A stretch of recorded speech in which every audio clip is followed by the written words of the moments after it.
Hello and welcome to episode 2 of Building Edinboro University. So you're here to join us to watch this video, and what we're going to do is we're going to make some more progress building a one-to-one model of Edinboro University of Pennsylvania. So in episode 1, we basically marked out the area this is going to be in, and that so you can see them. There's a map behind us that we're going to take a look at. And in this episode, we're going to focus on the village that is in the bottom right. The idea is we want to be able to use those villagers to kind of fill up the campus in certain areas. And so what we're going to do is we're going to make sure those villagers are safe from any bad things as those chunks are going to be loaded as we're doing our work. All right. So what we're going to do here is let's go ahead and take a look at the map just so you can see what happens. So we are roughly right down here. As you can see, this little red banner that marks the bottom right corner of campus. The village is what we're going to work on here today. So what we're going to do today is basically build an area, move all the villagers into it so that they're safe, because we don't need to keep the village itself. Now down here is the bottom right corner.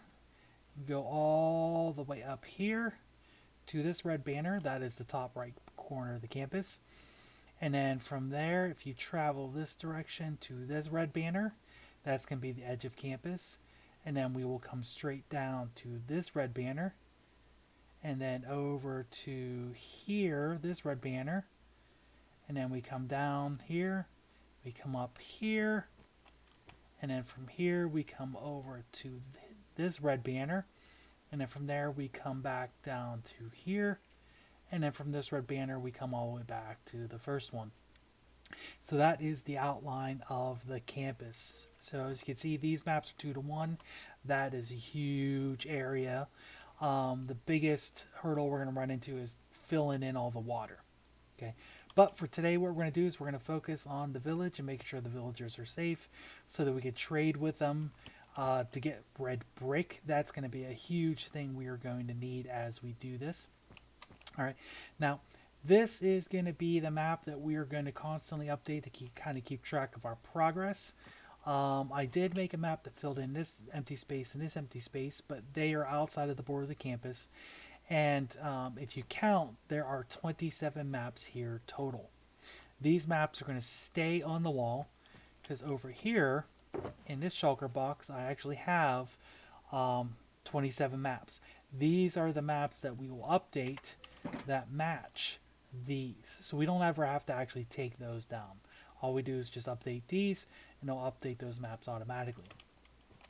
Now, inside here, a couple things. So first of all, let's go ahead. We'll put the slime head away. And so that was our video 2 head. What we're going to do is we're going to wear some others for the other videos, and you'll have to wait to see those though. Alright, so what I have here is inside this ender chest, I have this shulker box is marked 5/14/2020. So that was the first set of maps we made, which are a copy of what's on the wall out there. And they have actually been fixed inside the cartography table with a pane of glass, so those will never change. And so that is going to be the progress we made up to that point. And so what we're going to do is we're going to make some more progress with building the campus, and then I will make another copy of these maps, use the glass to fix them, and then we will have another shulker box with another date. So we're going to kind of have a place that we want to be able to put up the maps to kind of track the progress historically as we go. All right, so let's go ahead and put our gear on. And let's see here, we got a shulker box here. It's got some materials. And so what we are going to do I have a bed in here? Yes, we're going to want a bed. Is we're going to go up and basically try to build a little place for the villagers to stay in, and so they can be safe. Alright, so here's our village. And so I'm thinking right in this middle area here, I think looks like a good place to go ahead and build a little structure. Whoop, That sounds kind of loud. So let's go ahead and turn down the blocks. Hopefully that's good enough. Nope. Don't exit the game. Should I leave that in? Maybe I will. It'd be funny. Alright. So we're not going to do anything super serious here. Just something to store them. The villagers, to keep them safe. Because this whole area is going to end up being flattened out anyway. So this is not going to be anything we are too worried about being permanent. We're going to throw down our bed. That way we can sleep when it is time. And so let's see here. I probably should make this lower because I want to be able to move the villagers around with boats. And so I'm going to kind of flatten this area a little bit. Come on, sleep. We can do it. We don't want any zombies coming into our village because we have villagers. We saw them all. So we're going to try to keep them safe. There we go.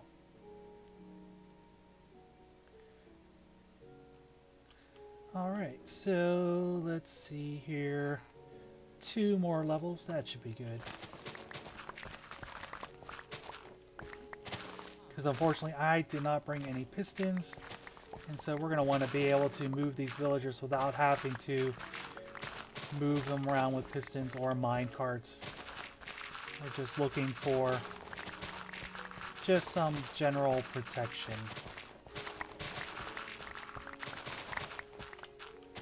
Alright. So you're enjoying me watching me clear out some dirt, which we will save because that will be good for filling in some water when it comes time. Plus, looks like there was a ravine right over there that we may just use it to kind of cover up.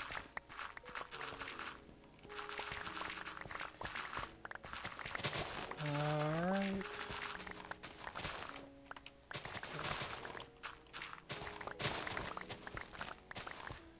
Alright, so we got our area cleared out. So what we need is we need our shulker box down. And we're just going to build something nice and simple. Just using some wood logs, just enough to be able to hold our villagers. And so that is going to be the plan. And so what we're going to do is we are going to attempt to do this, build this fast mode. Alright, so enjoy.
All right, that is our little time lapse showing us how we wrangled up the villagers.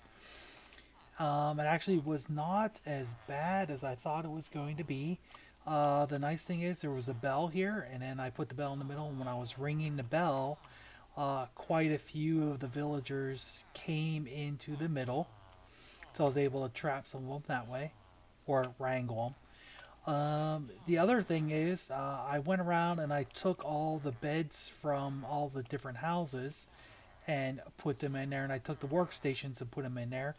That way, all of the villagers would want to go to this area. All right. And so, for the most part, I only had to get a couple of villagers from up on the hill over here that were up over that way. And then there were a couple of villagers who were actually stuck down in the pen down there with those cows. So, but for the most part, we were able to actually get a hold of all of the villagers. All right. Actually, a pretty good village. As you can see, there was some apples.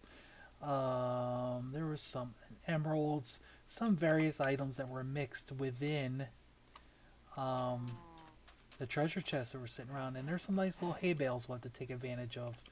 We'll have to grab all of those for back at our base. All right, so there we go. We got ourselves some villagers, and I'm going to put that composter in here so that we have another workstation. And the nice thing about using a boat is if you have these trapdoors set up like this, the two on top of two, if you're in a boat with a villager, you can actually go through this gap with just the two bottom doors open. And so what that means is you have a way of getting into this space without the villagers that are inside getting out. All right. So I believe we have, let's see how many villagers. So 2, 4, 5, 6, 7, 8, 9, 10, 11, 12, 13 villagers, I think. And we got 14 beds. So we got enough beds for all the villagers. We only have 3 workstations. Only 3 of these are going to have jobs, which is actually pretty nice because I think what I want to do is I want to do the stone cutter, this guy, because the bricks is what we're going to want to get. And so I'm actually going to trade those in now. Alright, so I can get some bricks from him. So what I need to do is I need to make some of these stone cutter workstations and spread them around so that these villagers can all convert into masons so I can get a hold of the bricks. Alright. Because I'll gather around, I have my base, I have a way of getting lots of emeralds, so I'm not too worried about that. Alright, but there we go. Our villagers should be pretty safe. I think what I'm going to do is just extend this out and put a couple gates there. That way a zombie doesn't get right here and a villager just doesn't happen to wander right up to it and get himself in trouble. But I think that is going to be our villagers protected. That way we can use them to fill up the campus in certain places. All right. So at some point in time in this area, we will build a little village breeder farm area. That way we can increase the number of villagers that we have in this area.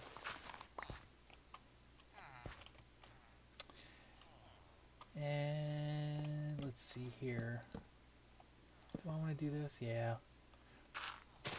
We need to clear out some of this here. Alright, and so that is going to be the rescue of the villagers. Alright. So as you can see, nothing too fancy. Just enough that way we can keep them all safe, and whenever we get around to the point where we need to nice little cat, get some more villagers. They are handy. Did I hit this building up? Yes, I did. Okay. Just wanted to make sure I basically salvage everything from here. All right. So, oh, there's paths. Is there?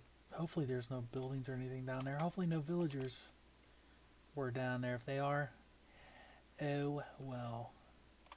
It's a pretty nice sized chasm, which we do not need. So I think I don't want to actually fill these in yet, creeper, because I still need to decide the elevations of our campus. All right, the idea is we have, let me go grab the bed. No, I can leave that one there because we have one back over here. I saw it drowned off in the distance over that way. All right. So the idea is the campus has a few hills, but they're not really that high.